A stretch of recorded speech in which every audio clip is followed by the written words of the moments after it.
Hello everyone, welcome back to our YouTube channel exam track centre. इस video में हम करेंगे कुछ प्रॉब्लम्स एयरफोर्स एग्जाम के लिए। EMI electromagnetic induction, EM wave, electromagnetic waves and photo electric effect and मैं ये कह सकता हूँ dual nature of radiation and matter. इन तीनों पे जो है कुछ एक प्रॉब्लम है, एक दो प्रॉब्लम है, वो करते हैं हम ट्राई। ठीक है, तो देखो चलो प्रॉब्लम क्या है।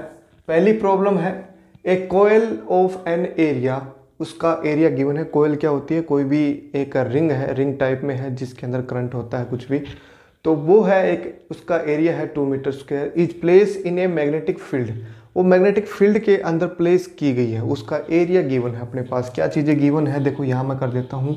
क्या गिवन है भाई? एरिया गिवन है, कितना है? 2 मीटर स्क्वायर। ठीक है, यहाँ तक। Place in a magnetic field which changes, अब इसका मैग्नेटिक फील्ड जो है वो चेंज हो रहा है। Let's say initial magnetic field कितना है भाई अपना, मैं ये सिर्फ नंबर लिख देता हूँ, 4 है, और फाइनल जो है वो है 8। ठीक है, 4 से 8 जा रहा है कितने सेकंड के अंदर? टाइम 2 सेकंड के अंदर जा रहा है। ठीक है, यहाँ तक क्लियर है। अब देखो इस क्वेश्चन को करेंगे कैसे। देखो इनिशियल मैग्नेटिक फील्ड गिवन है, फाइनल मैग्नेटिक फील्ड गिवन है, और टाइम के अंदर कितने टाइम के अंदर ये चेंज हो रहा है, एरिया भी गिवन है हमारे पास। तो according to Faraday law, Faraday law क्या कहता है भाई? Rate of change of magnetic flux with time. Minus sign आता है क्योंकि वो हमेशा अपोज करता है अकॉर्डिंग टू लेंज लॉ। ठीक है, तो यहाँ पे पुट कर दो। देखो चेंज, ये ऊपर है change in magnetic flux. Flux क्या होता है भाई? Magnetic field multiply by area. ठीक है, अब इसमें वेरिएबल क्या है? एरिया तो हमारा कांस्टेंट है, तो वेरिएबल क्या है? मैग्नेटिक फील्ड है बस। तो फाई की जगह ये पुट करोगे बी इंटू में ए, और ए तो हमारा क्या है? कांस्टेंट है, एरिया है 2 मीटर स्क्वायर, तो ये डेरिवेटिव से बाहर आ जाएगा। तो मैं इसको लिखूंगा minus of a d b by d t. ठीक है, अब एरिया की वैल्यू पुट करो और चेंज इन मैग्नेटिक फील्ड और चेंज इन टाइम वो वैल्यू पुट करो। देखो एरिया की वैल्यू कितनी है मेरे पास? 2 है। चेंज इन मैग्नेटिक फील्ड कितना हुआ? 4 से 8 चला गया, तो 4 माइनस में 8 कितना हो गया? माइनस का 4। और कितने टाइम के अंदर? 2 सेकंड के अंदर, 0 से 2 सेकंड के अंदर वो जा रहा है। 2 से 2 कैंसिल हो गया, तो माइनस माइनस प्लस हो गया। कितना आंसर आ गया भाई? 4 आ गया यहाँ से। तो 4 वोल्ट इसका आंसर होगा। ठीक है, समझ में आया? ये फॉर्मूला यूज करना है, इंपॉर्टेंट फॉर्मूला है, आपको याद रखना है। इंड्यूस ईएमएफ का अकॉर्डिंग टू फैराडे लॉ, और फ्लक्स का फॉर्मूला भी ये ध्यान रखना है आपको। एक फॉर्मूला और था इन टर्म्स ऑफ इंडक्टेंस वाला, L इंटू में आई। अगर उसका करंट हम चेंज करते हैं किसी भी कोयल के अंदर, किसी भी वायर के अंदर हम करंट चेंज करेंगे, तो मैग्नेटिक फ्लक्स भी चेंज होगा और EMF इंड्यूस होगा उसके अंदर। तो उसको करंट को यहाँ पे वेरिएबल लेंगे फिर मैग्नेटिक फील्ड की जगह, और ए की जगह आएगा फिर ये इंडक्टेंस। ठीक है, तो कोई सा भी क्वेश्चन पूछ सकते हैं आपसे, तो ये फॉर्मूला आपको ध्यान रखना है। ठीक है, देखो नेक्स्ट क्वेश्चन अब क्या है। नेक्स्ट क्वेश्चन में गिवन है थ्रेशोल्ड वेवलेंथ गिवन है मेरे पास, और हमें निकालना है, क्या निकालना है? वर्क फंक्शन निकालना है। ठीक है, ये मैं मिटा देता हूँ एक बार। थ्रेशोल्ड वेवलेंथ और वर्क फंक्शन में क्या रिलेशन थी, ये मैंने कल करवाया था आपको। थ्रेशोल्ड वेवलेंथ और वर्क फंक्शन का फॉर्मूला जो है वो होता है h c by threshold wavelength. ठीक है, एच की वैल्यू पुट करो 6.626 इंटू में 10⁻⁻34। सी की वैल्यू पुट करो 3 इंटू 10⁸8। थ्रेशोल्ड वेवलेंथ की वैल्यू पुट करो 5000 एंगस्ट्रोम है ये, तो 10⁻−10, तो ये आ गया जूल के अंदर। ठीक है, तो भाई एक बार, क्योंकि पावर्स जो है सबकी पावर अलग अलग है, तो हम पावर का हिसाब कर लेंगे बस, बाकी और कुछ नहीं छेड़ना आपको। देखो 10⁻−10 है, ऊपर जाके प्लस होगा, तो 10 की पावर कितना हो गया? 18, और ये कितना है? माइनस का 34। तो इनका पावर का हिसाब अगर करेंगे तो कितना आएगा? देखो माइनस का 16 बचेगा, है ना, और माइनस का 16 के आसपास जो है कौन सा आंसर है? देखो मेरे पास, मेरा आंसर ये दिख रहा है मेरे को आसपास। ठीक है, 4 इंटू 10⁻−14। देखो कैसे, इसको रफली करो 7, इसको 3 कर दो, 7 या 21, 21 डिवाइड बाई 5, और ये पावर जो है माइनस में जाके ऊपर पावर बढ़ जाएंगी। देखो माइनस पावर और बढ़ रही है, तो 10⁻−3 और करो, और इसको करो 21/5।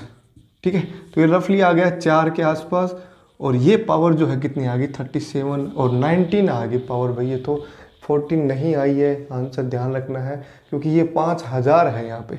अगर 5 5 होता तो ये वाला आंसर बनता। तो हमारे पास कितना बन गया, 4 इंटू में 10⁻⁴ कितनी आ गई, ये -19 आ गया। तो ये आंसर होगा हमारा 4 इंटू में 10⁻⁻19 जूल। अब इसको ये भी कन्वर्ट करना पूछ सकता है कि भाई इलेक्ट्रॉन वोल्ट के अंदर निकालो, इलेक्ट्रॉन वोल्ट के अंदर आंसर होते तो क्या करते आप कि एक इलेक्ट्रॉन वोल्ट के अंदर हमें पता है कि कितना होता है 1.6 इंटू 10⁻⁻19 जूल। तो 1 जूल के अंदर कितने इलेक्ट्रॉन वोल्ट होंगे उसको डिवाइड कर देना है आपको। किससे डिवाइड कर देंगे, 1.6 इंटू 10⁻⁻19। तो सिंपली जो 4 को है वो 1.6 से डिवाइड करना है। तो 40 बाई 16 तो कितना आ गया, लगभग ये 3 आ गया। तो 3 इलेक्ट्रॉन वोल्ट के करीब जो है आंसर होगा इसका इलेक्ट्रॉन वोल्ट के अंदर। ठीक है, जूल के अंदर है तो ये आंसर होगा, इलेक्ट्रॉन वोल्ट के अंदर आएगा तो 3 इलेक्ट्रॉन वोल्ट के करीब करीब आएगा। इलेक्ट्रॉन वोल्ट और जूल का कन्वर्जन आपको ध्यान रहना चाहिए। देखो नेक्स्ट क्वेश्चन क्या है अब अपना कि वेवलेंथ रेंज पूछी है। अब EM वेव का क्वेश्चन है ये, किसकी वेवलेंथ रेंज पूछी है भाई, विजिबल लाइट की पूछी है। विजिबल लाइट का मैंने बताया था आपको कितना होता है भाई, 400 से 700 नैनोमीटर तक होता है। अब नैनोमीटर का मतलब क्या है, 10⁻⁻9 है। तो 400 इंटू में 10⁻⁻9 टू 700 इंटू में 10⁻⁻9 मीटर। ठीक है, अब 400 इंटू 10⁻⁻9 कितना बनेगा, 4 इंटू में 10⁻⁻7 है ना, और 700 का 7 इंटू 10⁻⁻9 7 आ जाएगा। ठीक है, तो देखो ये कौन सा रेंज बन रही है, देखो कौन सा ऑप्शन सही लग रहा है हमको। तो ये देखो ये पहले वाला ऑप्शन सही लग रहा है इसमें, है ना, 4 इंटू 10⁻⁻7 टू 7 इंटू 10⁻�7 मीटर, ये है विजिबल रेंज जो है। तो ये आंसर इसका सही होगा, विजिबल रेंज। हमें वेवलेंथ रेंज सबकी याद रखनी है। गामा की तिथि 10⁻⁻3 नैनोमीटर से कम, फिर था अपना एक्स रेज 10⁻⁻3 से 1 नैनोमीटर तक, फिर था यूवी 1 से 400 नैनोमीटर तक, फिर विजिबल 400 से 700 नैनोमीटर तक, और फिर आता है इंफ्रारेड 700 नैनोमीटर से 1 मिलीमीटर तक, और फिर आता है माइक्रो 1 मिलीमीटर से 0.1 मीटर तक, और 0.1 मीटर से जो भी बड़ी है वो रेडियो में। मैंने ये वीडियो में करवाया था इलेक्ट्रोमैग्नेटिक वेव की वीडियो के अंदर। ठीक है, तो ये वेवलेंथ रेंज होगी विजिबल लाइट की। नेक्स्ट क्वेश्चन देखो क्या है, हाईएस्ट वेवलेंथ इज 4।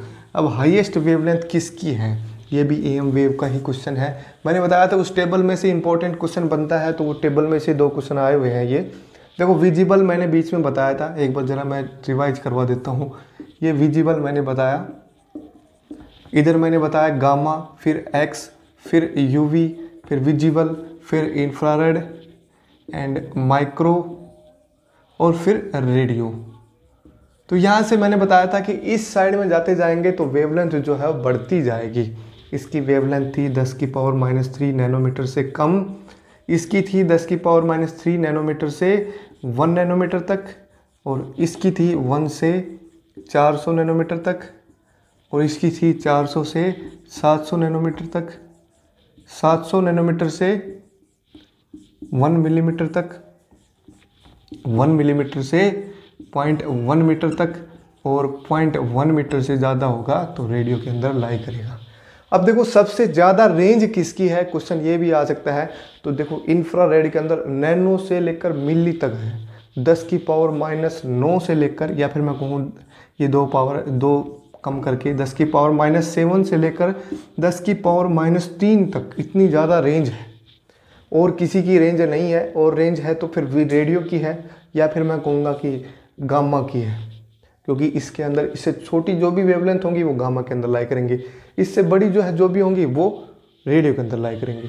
इन दोनों, इनके बीच में जो है सबसे बड़ी रेंज यही है इंफ्रारेड की। ठीक है, 10⁻⁴ की रेंज है। इनमें देखो ये छोटी रेंज है, ये भी छोटी रेंज है ना, ये भी छोटी रेंज है। तो मेन जो है इंफ्रारेड है। तो इंफ्रारेड के अंदर रीजन आते हैं फार इंफ्रारेड, नियर इंफ्रारेड, ऐसे कुछ करके रीजन भी आते हैं। ठीक है, तो ये आपको ध्यान रखने हैं, वेवलेंथ रेंज ध्यान रखनी है। तो इस क्वेश्चन का आंसर क्या होगा अपना, कि सबसे ज़्यादा वेवलेंथ किसकी होती है, रेडियो की होती है। अब विजिबल के अंदर पूछ लें तो आपसे किसकी ज़्यादा वेवलेंथ होती है, तो विजिबल में ये होता है VIBGYOR। तो ये रेड कलर की वेवलेंथ सबसे ज़्यादा होती है, इसलिए डेंजर जोन के अंदर जैसे रेलवे लाइट होगी, या फिर मैं कहूँ ट्रैफिक लाइट होगी, या फिर मैं कहूँ एरोप्लेन्स की लाइट होगी, तो वो रेड कलर की ही होती हैं, क्योंकि रेड कलर दूर से ही दिख जाता है, वो स्कैटर नहीं होता, कम होता है स्कैटर। ठीक है, तो जिसकी वेवलेंथ सबसे ज़्यादा है वो कौन सा है? रेड है। सबसे कम है वो है वॉयलेट है। ठीक है, तो ये वेवलेंथ रेंज आपको ध्यान रखनी है, क्वेश्चन इंपॉर्टेंट बनता है, इसी में से आने के चांसेस पूरे रहते हैं। ठीक है, तो अगले वीडियो में अगला टॉपिक स्टार्ट करेंगे हम एटॉमिक एंड न्यूक्लियाई। ठीक है, तब तक अगर आपने चैनल को सब्सक्राइब नहीं किया है तो चैनल को सब्सक्राइब जरूर कर लें। ये फॉर्मेलिटी तो करनी है आपको, क्योंकि आपको पता ही नहीं लगेगा कि अगला वीडियो कब आ चुका है। तो जल्दी से सब्सक्राइब कर लें इस चैनल को।